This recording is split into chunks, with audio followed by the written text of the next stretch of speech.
كما تخونوا زخبركم تخاتلتنا أبني حاجة تحسنا بزعبا إثيوبيا زعطقته فولي أصوار زملكت بإسرائيل زوص حدش حجن ببوليس إسرائيل بزعبا تتكمت واساب زستوها بمتنقطان وجه إسرائيل حماسن زبل خونيم كسام مدبنا الزازم بسانا حابركم كتصنحوا بخبرن دا عدمكو سابسكرايب نخطقبرو بخبرية يزاخركم إسرائيل ኣብ ክነሰት ቤት ጽሕፈት ዋና ዓቃብ ሕጊ ዝገለጾ ስክፍታታት ስዒቡ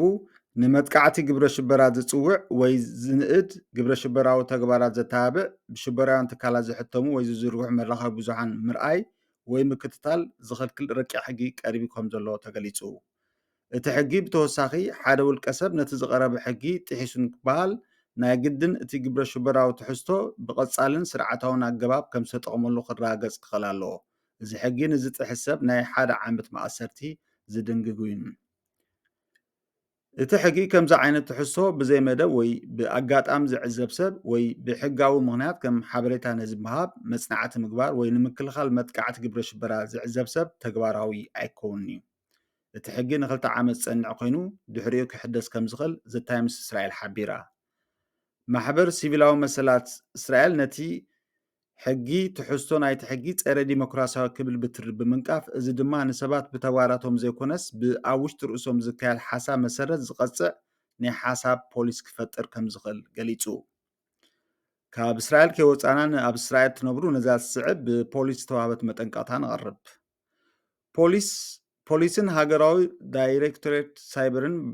ብዓርቢ ኣብ ዝሃቦ መግለፂ እስራኤላውያን ካብ ወፃኢ ሃገራት ካብ ዘይተፈልጠ ቁፅሪ ዝመፅእ ፃውዒት ዋትስኣፕ ክምልሱ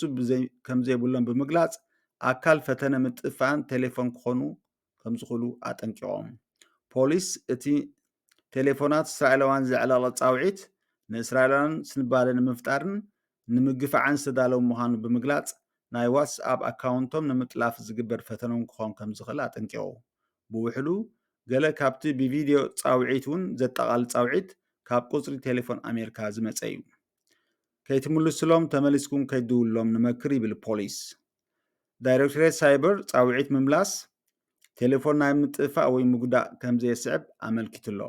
ወሲኹ ድማ እቲ ጉዳይ ናብ ኣደ ትካል ዋትስኣፕ ዝኾነ ሜታ ከም ዝተሓበረ ሓቢሩ።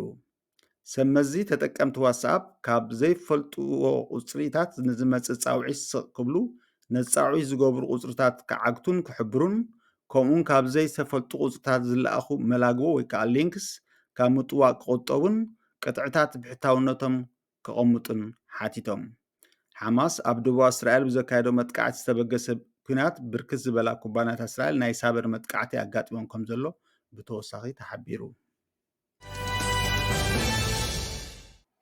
ኣብ መበል 116 ዓመት ብምስራት ሓይልታት ምክልኻል ኢትዮጵያ ብ26 ጥቅምቲ 2023 ዓ.ም ኣብ ርእሰ ከተማ ኣዲስ ኣበባ መስቀል ኣደባባይ ዝተኻየደ መደብ ወታደራዊ ሰልፍን ምርኢት ወታደራዊ ኣፅዋርን ቀሪቦም ምንባሮም ዝዝከር እዩ። ኣብዚ ናይ ሎሚ ዓመት ሰልፊ ሰራዊት ፍሉይ ዝገብሮ ምርኢት ስራሓት ሩስያ ዝኾነ 1RL257 ክራሱካ 4 ኤሌክትሪካዊ ስርዓተ ውግእ ኣብቲ ምርኢት ምቕራቡ ክብል ሚሊታሪ ኣፍሪቃ ገሊጹ።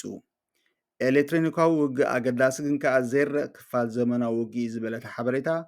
ወታደራዊ ሓይልታት ስርሒታት ንምውሃድ ንጸላኢ ንምርካብን ኣብ ሬድዮታት ራዳራትን ጨረራዊ ዲቴክተራትን ከም ዝምርኮስን ነቲ ስፔክትረም ንምቁፃር ኤሌክትሮኒካዊ ስርዓተ ውግእ ይጥቀሙ። ንናይ ገዛእ ርእሶም ምልክትን ርክባትን ይከላኸሉ፣ ጸላኢ ድማ ናብ ናይ ገዛእ ርእሶም ኤሌክትሮኒካዊ ማግኔታዊ ስፔክትረም ምእታው ይኽልክሉ ክትብል እታ መርበብ ሓበሬታ ብተወሳኺ ብሪሃ። ሓደ ካብቶም ኣቓልቦ ንተንተንቲ ኣፅዋር ኣፍሪቃ ዝሰሓበ ክራሱካ 4 ብዙሓት ዝተፈላለዩ ስግኣታት ንምውጋድ ዝተዳለወ ኣድማዒ ኤሌክትሮኒካዊ ስርዓት ውግእ እዩ። ንኣብነት ኣብ ትሑት ናይ መሬት ቅናት ዝርከቡ ሳተላይታት፣ ኣብ መሬት ዝመደበሮም ራዳራት፣ ኣብ ኣየር ዝርከቡ ራዳራትን ካብ 150 ክሳብ 300 ኪሎ ሜትር ዝበፅሕ ርሕቐት ብተወሳኺ እዚ ስርዓት እዚ ንናይ ጸላኢ ኤሌክትሮኒካዊ ውግእ ስርዓታት ርክባትን ናይ ምዝራግ ዓቕሚ እውን ይውንን። ክራሱካ 4 ክልተ ክፋላት ስርዓት ዘለዎ ኮይኑ ተሃኒፁ። ሓደ ብኤሌክትሮኒካዊ ስርዓት ውግእ፣ ካልኣይ ከዓ ብኮማንድ ፖስት ሞጁል ዝቆመ ኮይኑ ነፍሲ ወከፎም ኣብ ዝተፈላለዩ ናይ ጽዕነት መኪና ዝተተኽሉ እዮም። 186 ማይል ስርሒታዊ ርሕቐት ዘለዎ ስርዓት ክራስኳ 4 ብፍላይ ንሬድዮ ኤሌክትሮኒካዊ ስርዓታት ዕላማ ኣብ ምግባር ኣድማዕ ኮይኑ ኣብ ኣየር ዝርከቡ ከም ሰብ ኣልፎ ነፈርቲ ስርዓታት ሚሳይላትን ሓዊሱ የድምዕ ብተወሳኺ ዓቕሚ ናይዚ ስርዓት ኣብ ኣየር ንዝርከቡ ስርዓታት መጠንቀቕታን ምቁፃርን ሰብ ኣልፎ ነፈርትን ሰላይ ሳተላይታን ንምምልካት የገልግል እዚ ብዙሓት ሸነኻት ዘለዎ ሞባይል ስርዓት ኣብ መሬት ንዝርከቡ ዓበይቲ ራዳራት ንምዝራግን ካብ ስርዓታት ምክትታልን ንምክልኻልን እውን ዝተዋፈረ እዩ ኩራስኳ 4 ካብ ዝተፈላለዩ ስግኣታት ንምክልኻል ዝተዳለወ ድልዱል ስርዓት ምክልኻል ኮይኑ ምዕቡል ናይ ጃሚንግ ዓቕሚ ድማ ንኣገዳሲ ንብረታት ንምሕላው ብዋጋ ዘይሽነን እዩ እዚ ዓቕምታ እዚ ብፍላይ ንዓቢ ግዳሴ ህድስ ቅሬታ ብፍላይ ንዓቢ ግድብ ህዳሴ ኢትዮጵያ GERD ዝምልከት ጂኦ ፖለቲካዊ ወጥሪ እናወሰኸ ኣብ ዝኸደሉ ዘሎ እዋን ኣብ መሳርሕታት ምክልኻል ኢትዮጵያ ርኡይ ተራ ክህሎ ከም ዝኽእል ዘሚሊታሪ ኣፍሪቃ ሓቢራ እዚ ስርዓት ምክልኻል እዚ ንልዕሊ 10 ዓመት ኣብ ስራሕ ዝፀንሐ ኮይኑ ብናይ ሩስያ መንግስታዊ ጉጅለ ኮንሰርን ሬድዮ ኤሌክትሮኒክ ቴክኖሎጂ ዝማዕበለ እዩ እዚ ትካል ፍሉይ ወታደራዊ ፍርያት ብምፍራይ ዝተፈልጠ እዩ ኣብ 2021 ሩስያን ኢትዮጵያን ድሕርቲ ንሰለስተ መዓልቲ ዝተኻየደ ሜጥ ናይ ወታደራዊ ምትሕባር ስምዕ ምፍራመን ይዝከር እቲ ስምምዕ ወታደራዊ ምትሕጋዝን ቴክኒካዊ ምትሕባርን ዘጠቓለለ እዩ ከም ኣካል ናይቲ ስምዕ ሩስያ ንሓይሊ ሃገራዊ ምክልኻል ኢትዮጵያ ብርክት ዝበሉ ናውቲ ከም ሸጠት ሚሊታሪ ኣፍሪቃ ብተወሳኺ ዓቢሩ